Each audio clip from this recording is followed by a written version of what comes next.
Merci Monsieur le Président, chers amis, chers collègues. D'abord, je voudrais vous dire le plaisir d'être à ce symposium Sanotech et je remercie Monsieur Reynaud et Monsieur Charpentier de l'avoir organisé. Alors, que faire après un échec de chirurgie filtrante? Situation malheureusement classique. Vous avez opéré un patient de trabéculectomie avec un grand succès, vous étiez content. Malheureusement, au bout de 3 mois, c'est l'échec, la pression remonte. Que faites-vous? Vous n'êtes peut-être pas 0 sur 20, mais vous n'êtes pas quand même parfaitement content. Alors, un échec, c'est quoi? Ne parlons pas ici des complications graves de la trabéculectomie, que je ne vais pas détailler, ni même des complications ou des petits soucis que l'on peut avoir après la chirurgie. Et vous voyez ici une analyse réalisée dans une étude récente sur la trabéculectomie.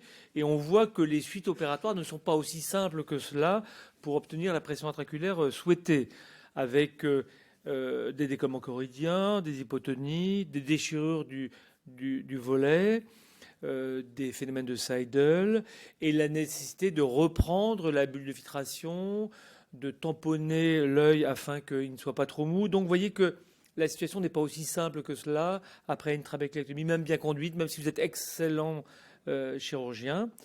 Et pourtant, vous avez essayé de bien faire, puisque depuis 50 ans, la chirurgie a beaucoup changé. On prépare beaucoup plus la surface oculaire avant l'intervention. L'anesthésie topique a été plus ou moins généralisée. En tout cas, l'anesthésie générale est souvent évitée parce qu'il y a un réveil du patient qui est peut-être délétère pour la pression intraoculaire. La mitomycine s'injecte autant qu'elle ne s'applique. L'ostium antérieur peut être valvé, peut être dessiné, mesuré d'une façon pas adéquate pour limiter l'hypotonie. On ne fait plus d'iridectomie ou on en fait un peu moins, en particulier chez le pseudo-phac. La fermeture conjonctivale doit être bien sûr hermétique. Elle est modifiée, il y a des sutures relargables et la prise en charge post-opératoire, la gestion de la bulle de filtration est beaucoup plus sélective et personnalisée en fonction de l'état inflammatoire du patient après l'intervention. Et malgré tout ça, la trabéculectomie, ça ne marche pas aussi bien que cela, même chez des patients jamais opérés auparavant. Et au bout de 5 ans, environ 60% peuvent être considérés comme des succès complets. Cela veut dire que 40% des gens ont encore un traitement médical complémentaire. Alors, soyons philosophes, après une trabéculectomie où la pression est un petit peu plus élevée que ce que l'on pense, on peut lire la littérature et se dire que finalement on peut laisser comme ça. Et que si la pression est un tout petit peu plus élevée que la pression cible, malgré tout, la pente de progression du glaucome va diminuer et même quelques millimètres de mercure peuvent faire que le champ visuel s'améliore un petit peu ou se dégrade moins vite. Donc si votre PIO cible est à 18, si vous avez 19, peut-être vous allez laisser comme ça ou simplement réintroduire un traitement médical parce que c'est la solution la plus simple quand même et la plus pratique pour vous. On sait que la chirurgie va lisser les variations nictémérales de la pression intraculaire et on sait que les fluctuations de la pression sont un facteur de risque indépendant d'évolution du glaucome, en particulier en cas de glaucome évolué réfractaire, comme l'a très bien montré les résultats de l'Advanced Glaucoma Intervention Study. Et ça peut suffire. Et voici l'illustration du fait que la pression intraculaire varie moins après une chirurgie. Donc ça peut être suffisant, mais c'est pas toujours la bonne solution parce qu'on sait que malgré tout que l'échec c'est un échec et que vous avez besoin de faire plus. Alors que va-t-on pouvoir faire? Et on est déjà très embêté, même si on est bien un bon acrobate chirurgical, parce qu'on a déjà touché la conjonctive, on a déjà touché l'œil. Donc c'est un petit peu embêtant d'y retourner.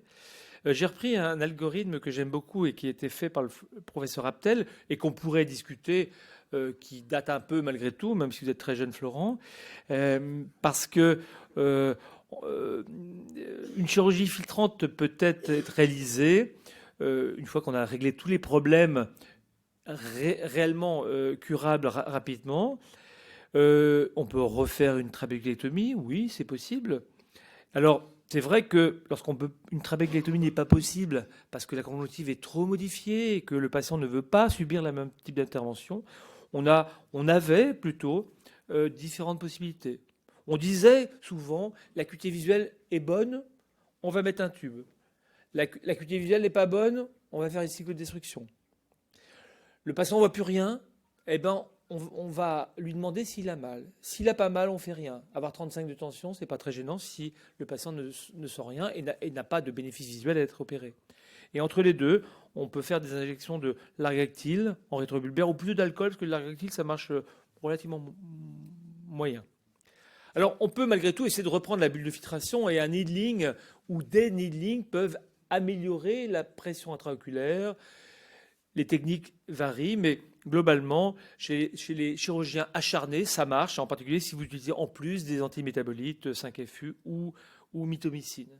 Et d'ailleurs, si vous modulez la concentration de l'antimétabolite et le temps d'application de ce produit à la surface de la sclère, vous augmentez l'efficacité de votre needling. Donc c'est tout à fait intéressant.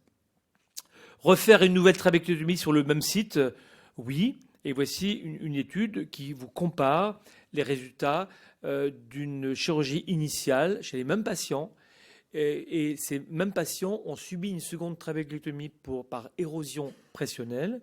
Et on voit que la seconde trabéculotomie est peu ou prou aussi efficace que la première. Oui, c'est vrai. Mais quand on voit les traitements post-opératoires à la seconde trabéculotomie, on voit qu'ils sont beaucoup plus importants. Et cela montre bien que la seconde trabéculotomie ne marche pas aussi bien que la première trabéculotomie. Et ainsi de suite quand vous faites une troisième. Alors, beaucoup d'Américains en particulier, mais également des Européens, utilisent des tubes et des drains. Il y a plusieurs types de drains, Molteno, Krupin, mais surtout les valves d'Almed ou l'implant de Bervelt, qui sont les deux principaux implants utilisés. La valve d'Almed fonctionne selon un principe de Venturi, avec une restriction du flux, évitant les hypotonies. Et le Bervelt est beaucoup utilisé, surtout en dehors de l'Europe, il faut le dire. Et il n'y a pas de restriction de flux, mais il y a une suture relargable qui limite quand même malgré tout l'hypotonie initiale. L'étude qui a vraiment changé le concept est l'étude TVT, qui est une étude comparant chez les patients ayant un glaucome déjà avancé la trabéculectomie ou le tube de Bervelt. Et c'est important de revenir aux sources de cette étude, car les patients étaient sélectionnés en étant des patients déjà opérés de cataracte ou de trabéculectomie.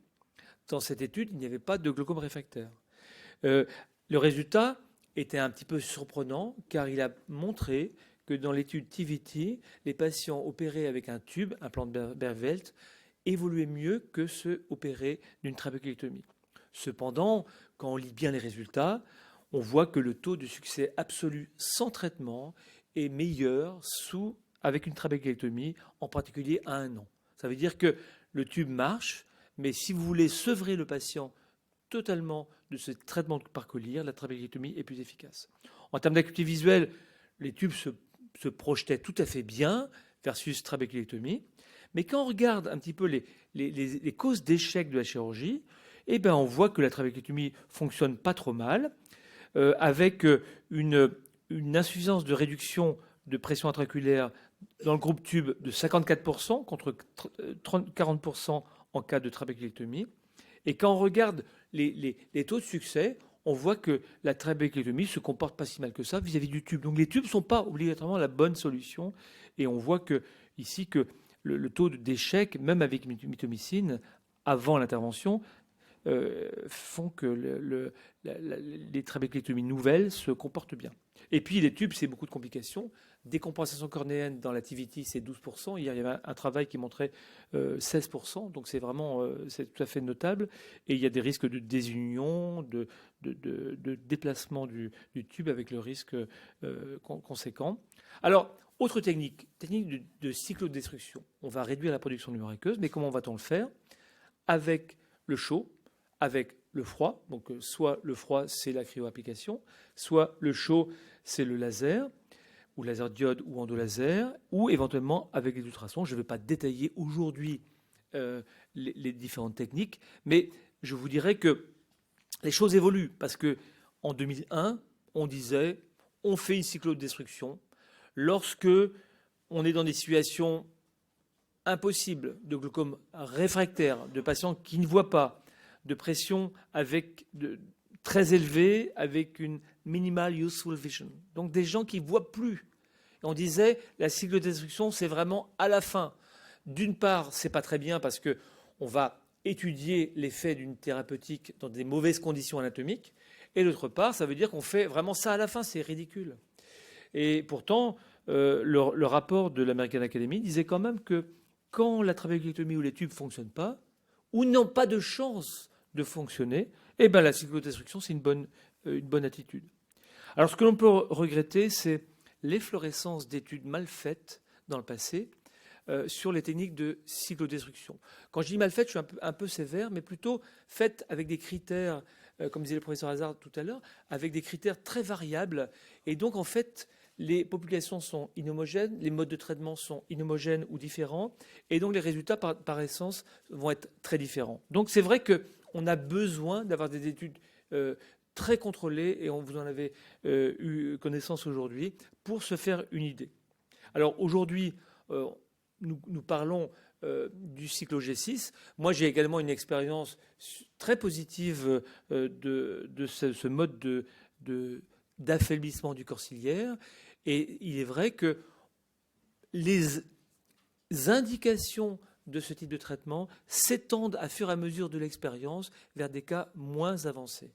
Et c'est vraiment ça l'intérêt d'ailleurs de la chirurgie, c'est de tester des systèmes et de voir que cela se passe bien en termes de safety et en termes d'efficacité pressionnelle.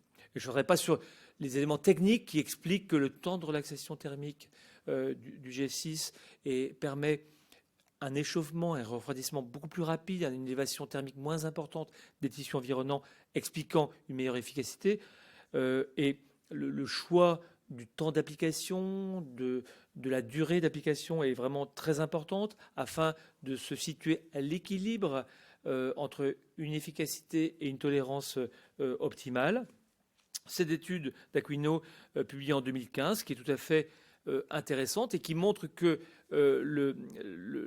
la délivrance micropulsée du laser diode permet de réduire le risque d'hypotonie post-opératoire tout en conservant une qualité tonométrique indéniable et supérieure aux techniques de diode classique. Donc on voit que on va changer notre façon d'opérer et de traiter les patients. L'algorithme, traitement médical, traitement physique, traitement chirurgical, oui, c'est ce que nous faisons souvent, mais lorsque le traitement chirurgical classique ne fonctionne pas, il est bon et il est heureux d'avoir des boucles de rétroaction vers d'autres techniques, traitement physique comme la cyclodestruction. Je vous remercie. Merci pour cette très belle communication.